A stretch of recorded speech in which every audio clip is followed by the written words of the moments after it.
नमस्कार, बहुत स्वागत है आप सभी का। ईरान और अमेरिका की जंग के 24वें दिन आज एक राहत की खबर आई। प्रेसिडेंट डोनाल्ड ट्रंप ने आज जबरदस्त यू टर्न लिया और ऐलान कर दिया कि अमेरिकी फोर्सेस अगले 5 दिनों तक ईरान के पावर प्लांट्स और एनर्जी इंफ्रास्ट्रक्चर को निशाना नहीं बनाएंगे। उन्होंने अमेरिका के वॉर डिपार्टमेंट को इसके आदेश जारी कर दिए हैं, लेकिन ईरान ने कह दिया कि अमेरिका के साथ उसकी कोई बात नहीं हुई। प्रेसिडेंट ट्रंप डर गए हैं, इसलिए अब वापसी के रास्ते खोज रहे हैं। लेकिन जंग रुकी नहीं है, युद्ध अभी भी जारी है। हालांकि 2 दिन पहले ट्रंप ने कहा था कि अगर 48 घंटों के अंदर हॉर्मुज स्ट्रेट नहीं खुलता है तो अमेरिका ईरान के एनर्जी इंफ्रास्ट्रक्चर को तबाह कर देगा। ट्रंप की डेडलाइन आज खत्म होने वाली थी, लेकिन उससे 12 घंटे पहले ट्रंप ने कंडीशनल सीज फायर का ऐलान कर दिया। अब ट्रंप के इस पैतरे का क्या असर होगा? क्या यह फैसला ट्रंप ने इजरायल को भरोसे में लेकर किया है? क्या ट्रंप का फैसला इस जंग से अमेरिका को निकालने का एक रास्ता है? क्या ईरान पर इजरायल के हमले अब भी जारी रहेंगे? कल रात तक ट्रंप कह रहे थे कि दुनिया में शांति ताकत से आती है, लेकिन अब उन्हें बातचीत ही शांति का रास्ता क्यों लग रहा है? हालांकि आज प्रधानमंत्री नरेंद्र मोदी ने यही कहा कि जंग किसी भी समस्या का समाधान नहीं है, रास्ता बातचीत और कूटनीति से ही निकलेगा और भारत इसकी दिशा में कोशिश करता रहेगा। मोदी ने कहा कि संकट बड़ा है, इसका असर पूरी दुनिया पर पड़ा है, लेकिन भारत ने इस तरह की आपात स्थिति में से निपटने के इंतजाम पहले से किए थे। वो तैयारियां अब मददगार साबित हो रही हैं। प्रधानमंत्री मोदी ने कहा कि जैसे पूरे देश ने एकजुट होकर कोरोना का मुकाबला किया, वैसे ही इस बार भी भारत इस संकट को झेल लेगा। ईरान और अमेरिका की यह जंग दुनिया पर कितनी भारी पड़ रही है, इसकी लपटें यूरोप तक कैसे पहुंची, दुनिया भर में ऑयल और गैस की सप्लाई पर कितना बड़ा संकट है और इसका भारत पर क्या असर हो रहा है? अगर जंग नहीं रुकती, हॉर्मुज स्ट्रेट नहीं खुलती, तो भारत ने क्या तैयारी की है? आज प्रधानमंत्री नरेंद्र मोदी ने देश को क्या क्या बताया, यह सब मैं आपको बताऊंगा आज की बात में। लेकिन शुरुआत करते हैं प्रेसिडेंट ट्रंप के हैरान करने वाले फरमान से। मिडिल ईस्ट में 24 दिन पहले शुरू हुई जंग रुक सकती है, इसके संकेत आज अमेरिका ने दिए। राष्ट्रपति ट्रंप ने कहा कि उनकी टीम ने ईरान के साथ बातचीत शुरू कर दी है और पिछले 2 दिनों के दौरान दोनों देशों के बीच अच्छी बातचीत हुई है। ट्रंप ने ट्रूथ सोशल पर जानकारी दी कि ईरान के साथ पॉजिटिव बातचीत के बाद उन्होंने ईरान के पावर स्टेशंस और एनर्जी इंफ्रास्ट्रक्चर पर हमले का फैसला 5 दिनों के लिए टाल दिया है।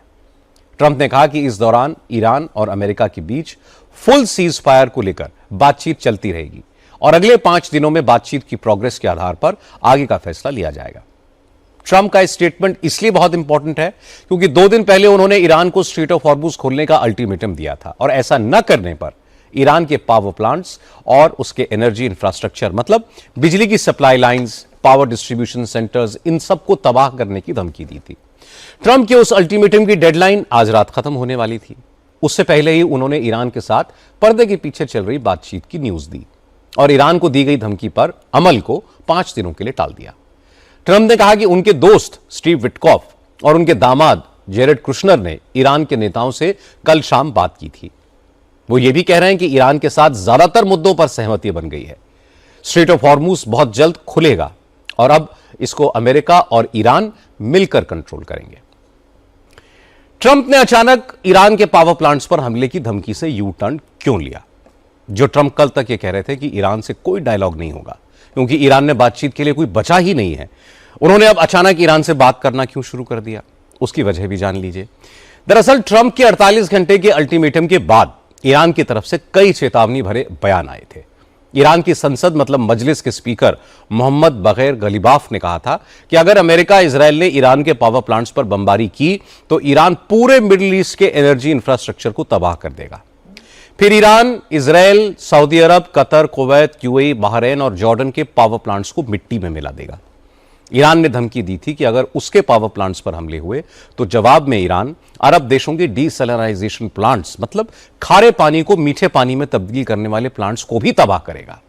इससे अरब देशों में पीने के पानी तक का संकट पैदा होने का अंदेशा खड़ा हो गया था। ईरान के विदेश मंत्री अब्बास अरागची ने भी ट्रंप की धमकी के जवाब में कहा था कि उनका मुल्क ऐसी गीदड़ भभकियों से डरने वाला नहीं है। ईरान से सम्मान के साथ बात करना सीखना होगा। ईरान की इस्लामिक रेवोल्यूशनरी गार्ड कोर ने बाकायदा अपनी हिट लिस्ट जारी कर दी थी। यह बता दिया था कि ईरान के पावर प्लांट्स पर हमले के जवाब में इजरायल से लेकर सऊदी अरब तक कहां किन किन प्लांट्स को टारगेट किया जाएगा और इनमें इजरायल का सबसे बड़ा पावर प्लांट, सऊदी अरब, यूएई, जॉर्डन और दूसरे देशों के पावर और डीसैलिनाइजेशन प्लांट्स शामिल हैं। IRGC ने यह भी कहा था कि ट्रंप ने अपनी धमकी पर अमल किया तो ईरान स्ट्रेट ऑफ हॉर्मूज में माइंस बिछा देगा, जिससे वहां कोई जहाज नहीं निकल पाएगा। युद्ध को लेकर प्रेसिडेंट ट्रंप के लेटेस्ट ऐलान से पहले आज भारत समेत एशिया के तमाम शेयर मार्केट्स में भारी गिरावट आई। सेंसेक्स 1836 पॉइंट्स गिरा, निफ्टी 602 पॉइंट्स गिरकर बंद हुआ। जापान, हांगकांग, ताइवान से लेकर साउथ कोरिया तक सारे शेयर मार्केट्स गिरे। ट्रंप की लेटेस्ट सोशल मीडिया पोस्ट आने से पहले ब्रेंट क्रूड की कीमत $114 पर बैरल पहुंच गई। हालांकि ट्रंप ने जैसे ही ईरान के पावर प्लांट्स पर हमले को 5 दिनों के लिए टाला तो क्रूड ऑयल की कीमत गिरकर $88 पर बैरल पर आ गई। लंदन का FTSE इंडेक्स भी आज गिरावट के साथ खुला था, लेकिन जैसे ही ट्रंप ने ईरान के साथ बातचीत होने का दावा किया और ईरान पर हमले को 5 दिन के लिए टाला तो ब्रिटेन समेत पूरे यूरोप के शेयर मार्केट्स में उछाल आया। हालांकि एक तरफ यूक्रेन युद्ध और अब ईरान से जंग ने यूरोपीय देशों में महंगाई बहुत बढ़ा दी है। तेल और गैस की सप्लाई लाइन में खलल पड़ रहा है और लोगों का रोजमर्रा का खर्च बढ़ गया है। आज प्रधानमंत्री नरेंद्र मोदी ने भरोसा दिलाया कि सरकार पूरी कोशिश कर रही है कि मिडिल ईस्ट के हालात का असर देश के लोगों पर न पड़े। हमारे देश में पेट्रोल, डीजल और गैस की सप्लाई रेगुलर बनी रहे। प्राइम मिनिस्टर मोदी ने अमेरिका और ईरान की जंग से पैदा हुए हालात पर आज लोकसभा में बयान दिया। प्रधानमंत्री ने कहा कि 3 हफ्तों से ज्यादा वक्त से जारी यह जंग देश और दुनिया का बहुत नुकसान कर चुकी है। इस युद्ध का असर लंबे वक्त तक रहेगा। मोदी ने कहा कि संकट बड़ा है, चुनौतियां बहुत बड़ी हैं। देश ने खुद को जैसे कोरोना संकट काल के लिए तैयार किया था, वैसे ही इस बार भी पूरा देश एकजुट होकर इस आपदा का मुकाबला कर लेगा। मोदी ने कहा कि मुश्किल वक्त है क्योंकि जिस इलाके में जंग छिड़ी हुई है उसी क्षेत्र से भारत के तेल और गैस का ज्यादातर हिस्सा आता है। 1 करोड़ से ज्यादा भारतीय नागरिक गल्फ कंट्रीज में रहते हैं। भारत सरकार को एनर्जी जरूरतों को पूरा करना है और अपने नागरिकों की सुरक्षा भी सुनिश्चित करनी है। मोदी ने कहा कि अब तक अरब देशों से 3,75,000 और ईरान में फंसे लोगों में 1,000 से ज्यादा भारतीय सुरक्षित स्वदेश वापस पहुंच चुके हैं। हालांकि प्रधानमंत्री मोदी को यह मालूम था कि इस तरह की बातें होंगी, लोगों को बहकाने की कोशिशें होंगी, अफवाहें फैलाई जाएंगी ताकि जनता में पैनिक हो। इसलिए आज लोकसभा में प्रधानमंत्री ने कहा कि मुश्किल वक्त में कुछ लोग फायदा उठाने की कोशिश करते हैं। जमाखोरी और ब्लैक मार्केटिंग करने वालों पर सरकार की नजर है। सभी राज्य सरकारों को ऐसे लोगों के खिलाफ सख्त एक्शन लेने के लिए कहा गया है। प्रधानमंत्री ने कहा कि आम लोगों को अफवाहों से सावधान रहना चाहिए। हमें बहुत सावधान और सतर्क भी रहना है। हालात का फायदा उठाने वाले झूठ फैलाने का प्रयास करेंगे। ऐसे लोगों की कोशिशों को सफल नहीं होने देना है। मैं देश की सभी राज्य सरकारों से भी इस सदन के माध्यम से आग्रह करूंगा, ऐसे समय में कालाबाजारी करने वाले, जमाखोरी करने वाले एक्टिव हो जाते हैं। इसके लिए कड़ी मॉनिटरिंग जरूरी है। जहां से भी ऐसी शिकायतें आती हैं वहां त्वरित कार्रवाई होनी चाहिए। अब सियासत की खबरों का रुख करते हैं। आज बंगाल से बड़ी खबर आई। असदुद्दीन ओवैसी ने ऐलान कर दिया कि AIMIM बंगाल में हुमायूं कबीर की आम जनता उन्नयन पार्टी के साथ मिलकर असेंबली इलेक्शन लड़ेगी। तृणमूल कांग्रेस छोड़कर हुमायूं कबीर ने अपनी नई पार्टी बनाई है।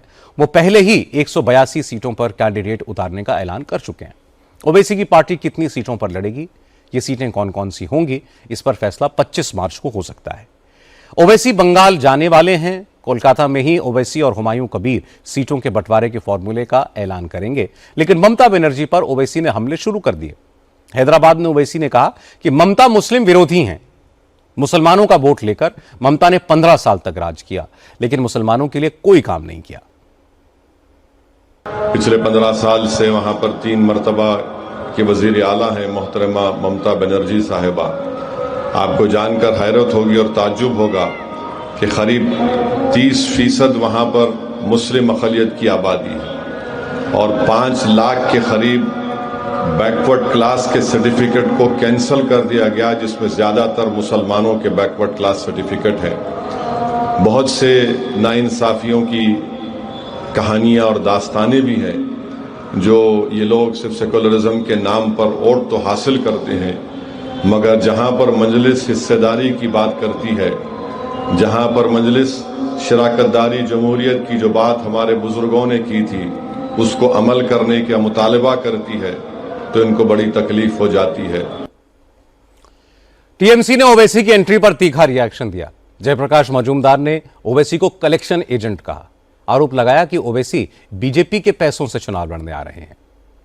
चुनावी माहौल असम में भी गर्म हो चुका है। असम में आज बीजेपी को एक झटका लगा। हेमंता सरकार की मंत्री नंदिता गारलोसा आज कांग्रेस पार्टी में चली गई।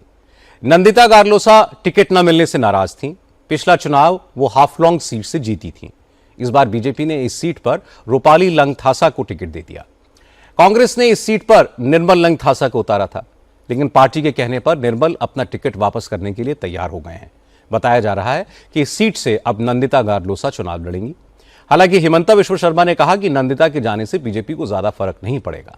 उन्होंने कहा कि गौरव गोगोई कांग्रेस को नहीं संभाल पा रहे। वो खुद कबूल कर रहे हैं कि नेताओं को रोकने में वो फेल हो चुके हैं। तमिलनाडु में आज एनडीए के अलायंस और सीट शेयरिंग पर मुहर लग गई। केंद्रीय मंत्री पीयूष गोयल, एआईएडीएमके के नेता एडप्पाडी के पलनीस्वामी, पीएमके के नेता अनबुमनी रामदास ने सीट शेयरिंग का ऐलान किया। समझौते के मुताबिक बीजेपी 27 सीटों पर उम्मीदवार उतारेगी। एआईएडीएमके 178 सीट, नॉर्थ तमिलनाडु में स्ट्रांग होल्ड रखने वाली पीएमके 18 सीट और एएएमके 11 सीट पर चुनाव लड़ेगी। सीट शेयरिंग फाइनल होने के बाद पीयूष गोयल ने दावा किया कि इस बार तमिलनाडु में डीएमके का सफाया होने जा रहा है। पंजाब के पूर्व मंत्री लालजीत सिंह भुल्लर को आखिरकार आज अरेस्ट कर लिया गया। मुख्यमंत्री भगवंत मान के आदेश पर फतेहगढ़ पुलिस ने उन्हें अरेस्ट किया। भुल्लर की गिरफ्तारी के बाद भगवंत मान ने कहा कि पूरा पंजाब उनका परिवार है। अगर कोई कानून तोड़ेगा तो उस पर एक्शन होगा, फिर चाहे वो उनका रिश्तेदार हो या कोई रसूखदार नेता। लाल सिंह भुल्लर पर स्टेट वेयर हाउसिंग कॉरपोरेशन के एक अधिकारी गगनजीत सिंह रंधावा को टॉर्चर करने और उन्हें आत्महत्या के लिए मजबूर करने का आरोप है। गगनदीप ने 21 मार्च को खुदकुशी की थी और आत्महत्या से पहले उन्होंने एक वीडियो बनाया था जिसमें आरोप लगाया था कि लाल सिंह भुल्लर के डर से वो अपनी जान दे रहे हैं। गगनदीप के परिवार वालों का आरोप है कि भुल्लर ने गगनदीप रंधावा से अपने पिता को ठेका देने के लिए कहा था और इनकार करने पर उनके साथ मारपीट की गई थी। इसके बाद गगनजीत रंधावा ने सल्फास खाकर खुदकुशी कर ली। 2 दिन पहले ही भुल्लर का इस्तीफा हुआ था, आज गिरफ्तारी हो गई। लेकिन ऑपोजिशन इससे संतुष्ट नहीं है। पंजाब विधानसभा में नेता प्रतिपक्ष प्रताप सिंह बाजवा ने कहा कि अगर केस की जांच ठीक से की गई तो इसके तार मुख्यमंत्री से भी जुड़ेंगे।